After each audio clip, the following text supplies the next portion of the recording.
अब पिछली बार अपन ये देख रहे थे, वेड की परिभाषा देख रहे थे, प्रोफेसर वेड की,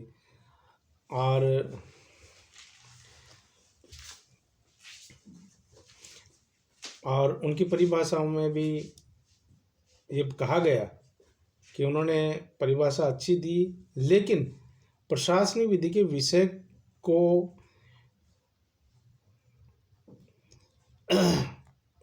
कर्तव्यों पर प्रकाश नहीं डाला उन्होंने। मतलब ये है कि प्रशासनिक विधि के जो प्रशासनिक या एडमिनिस्ट्रेटिव ऑफिसर हैं, उनके जो ड्यूटीज़ हैं उनके ऊपर इन्होंने कुछ नहीं कहा। इन्होंने कहा है कि भाई जो इनका ये शक्तियां हैं और इनकी सीमा के संबंध में इन्होंने ज़्यादा कोई बताया नहीं।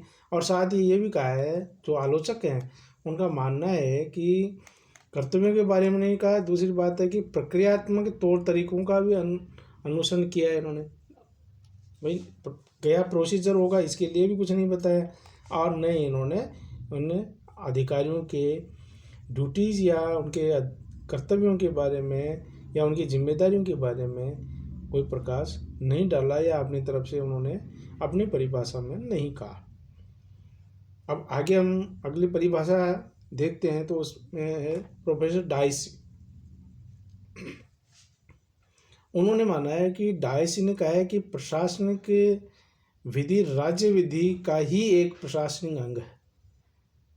प्रशासनिक विधि राज्य विधि का वह प्रशासनिक अंग है जो राज्य के समस्त प्राधिकारियों की विधि की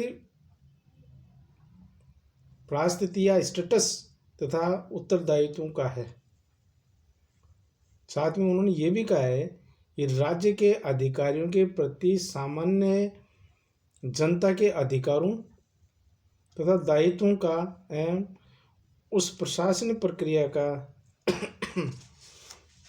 उस प्रशासन, एक तो इन्होंने क्या, जैसे अभी अपन देख रहे थे बेड साहब की जो परिभाषा थी उसमें कि उन्होंने प्रोसीजर नहीं बताया, लेकिन प्रोफेसर डायसी ने प्रोसीजर की बात कही है। और साथ में ये भी कहा है, जैसे उन्होंने ये बताया है कि भाई जो प्रशासनिक अधिकारियों के जो ड्यूटीज़ है, उनके कर्तव्य हैं, उनके बारे में बेड साहब ने कुछ नहीं कहा, प्रोफेसर बेड ने। लेकिन प्रोफेसर डायसी ने कह दिया इसमें कि राज्य के अधिकारियों के प्रति सामान्य जनता के अधिकार और दायित्वों का, मतलब हम कहें कि जो उनकी जो कमियां बताई गई थी कुछ विद्वानों द्वारा, तो ये इन्होंने दूर की, दोनों बातें दूर कर दी।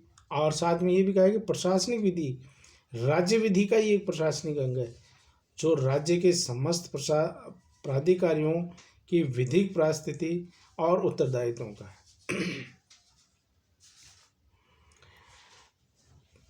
लेकिन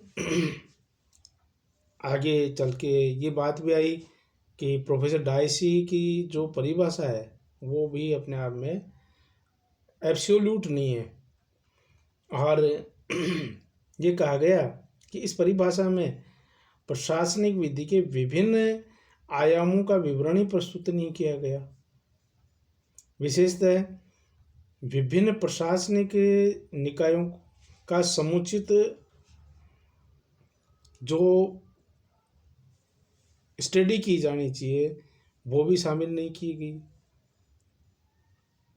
ऐसे जो वो मतलब इसमें स्टडी जो इनकी होनी चाहिए जिसमें विशिष्ट है, जिसमें विभिन्न प्रशासनिक निकायों का समुचित जो स्टडी होनी चाहिए वो भी नहीं की इन्होंने, और को मतलब अपनी जो परिभाषा में नहीं दर्शाई है। और साथ में ये भी कहा गया आलोचकों द्वारा कि विभिन्न प्रशासनिक निकायों का समुचित अध्ययन नहीं करने और शामिल नहीं करने के साथ ही इन्होंने जो पब्लिक कॉरपोरेशन है एंड जो अन्य जो भी उपक्रम हैं, इसके उपक्रम हैं के अतिरिक्त डायसी का उक्त परिभाषा में प्रशासनिक प्रक्रियाओं, अधिकारियों की शक्तियों तथा उनके कार्यों का किसी प्रकार का नियंत्रण का उल्लेख नहीं किया। उन्होंने किसी प्रकार का लोक निगम एवं उपक्रम के, ये तो यहाँ तक तो बता दिया, परिभाषा में प्रशासनिक प्रक्रिया तथा अधिकारियों की शक्तियों तथा उनके कार्यों का किसी भी प्रकार से नियंत्रण या पर्यवेक्षण के बारे में किसी प्रकार की अपनी परिभाषा में उल्लेख नहीं किया। जो प्रशासनिक विधि के विभिन्न अंग हैं, विभिन्न समीक्षाकारों ने ये मान्यता मानते हुए ये माना है कि ये परिभाषा में कुछ कमियां रह गई, ऐसा ये मान।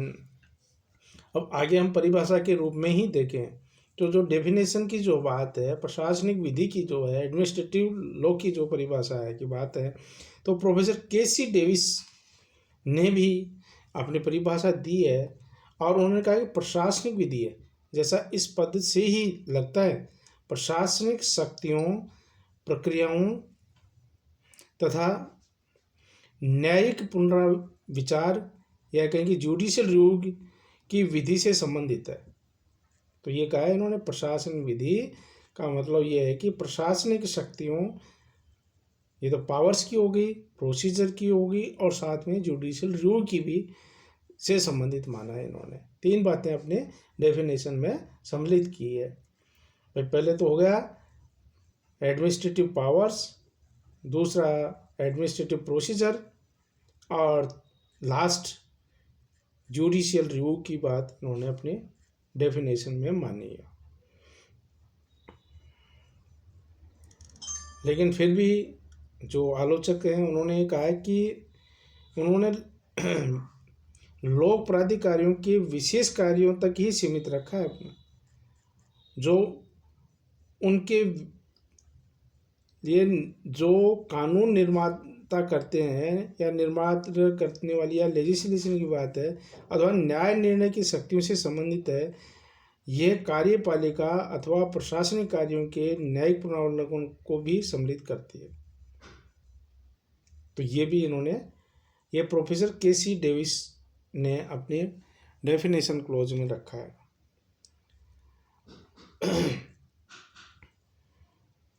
ये परिभाषा अच्छी मानी गई है और साथ में ये भी कहा गया है कि ये अधिकारों के उपयोग के लिए प्रशासनिक जो निकाय हैं, निकायों द्वारा अपनाई जाने वाली प्रक्रिया पर अधिक बल दिया है। वह प्रशासनिक जो निकाय हैं, जो इंस्टीट्यूट हैं, जो ये कार्य करेंगे, वो क्या प्रोसीजर अपनाएंगी, क्या प्रक्रिया अपनाएंगी, इसके बारे में इन्होंने अधिक बात बताई है या अपनी परिभाषा को इसके ऊपर केंद्रित रखा है। इस परिभाषा में न्यायपालिका के प्रशासनिक कार्यों के नियंत्रण पर तो जोर दिया है, साथ में ये भी है, लेकिन जो आलोचक कह रहे हैं कि नहीं, ये तो किया है इन्होंने कि प्रशासनिक कार्यों के नियंत्रण पर तो जोर दे दिया, लेकिन अन्य जो महत्वपूर्ण नियंत्रण है का उन्होंने किसी प्रकार का अपनी परिभाषा में किसी प्रकार का उल्लेख नहीं किया। तो इसका मतलब क्या हो गया, क्या नियंत्रण एक ही है, या ये कहें कि जो जुडिशियल कंट्रोल है वही वहाँ तक ही सीमित है, इसके अलावा अन्य कोई भी किसी प्रकार का जो कंट्रोल है या नियंत्रण है वो इसमें नहीं इन्होंने सम्मिलित किया। जैसे डेलीगेटेड लेजिस्लेशन की बात किया, तो डेलीगेटेड लेजिस्लेशन के ऊपर भाई पार्लियामेंट्री कंट्रोल भी रहता है, प्रशासनिक अपील के द्वारा भी नियंत्रण किया जाता है। तो ये बातें इन्होंने अपनी परिभाषा में नहीं कही, ये आलोचकों ने कहा। तो ये बातें हैं। अब प्रोफेसर एच.एल. हार्ट की परिभाषा की बात करें अपन, तो उन्होंने कहा कि प्रशासनिक विधि व्यापक संदर्भ में प्रशासनिक अधिकारियों द्वारा निर्मित विधि एवं उन प्राधिकारियों को नियंत्रित करने की विधि को सम्मिलित करती है। बहुत अच्छी बात कही। उन्होंने कहा कि प्रशासनिक विधि व्यापक संदर्भ में प्रशासनिक अधिकारियों एडमिनिस्ट्रेटिव ऑफिसर्स पर के द्वारा जो विधि बनाई जा रही है, लेजिस्लेशन का काम है, लेकिन इनके द्वारा जो निर्माण किया जा रहा है उन्हें प्राधिकारियों को नियंत्रित करने की विधि को भी सम्मिलित करती है। ऐसे ही प्रोफेसर वेड एवं प्रोफेसर हार्ट की जो परिभाषा इन्होंने दी है, वेड के बारे में अपने जो पहले अध्ययन किया है, और प्रोफेसर हार्ट की बात करें तो ये कहते हैं कि परिभाषा में इनके सबसे बड़ी कमी ये है कि इनमें आधुनिक प्रशासनिक विधि के एक महत्वपूर्ण दृष्टिकोण को नज़रअंदाज कर दिया इन्होंने, प्रोफेसर हार्ट ने भी और प्रोफेसर वेड ने भी। क्योंकि आधुनिक जो प्रशासनिक विधि के महत्वपूर्ण दृष्टिकोण को नज़रअंदाज कर दिया, और साथ में ये कि जिसका संबंध राज्य के प्राधिकारियों के नियंत्रण से होता है, जिसका संबंध राज्य के प्राधिकारियों अथॉरिटीज के नियंत्रण से होता है। तो ये बात इन्होंने ये मानते हुए प्रोफेसर वेड और प्रोफेसर हार्ट की परिभाषाओं में कमियां मानी गई है।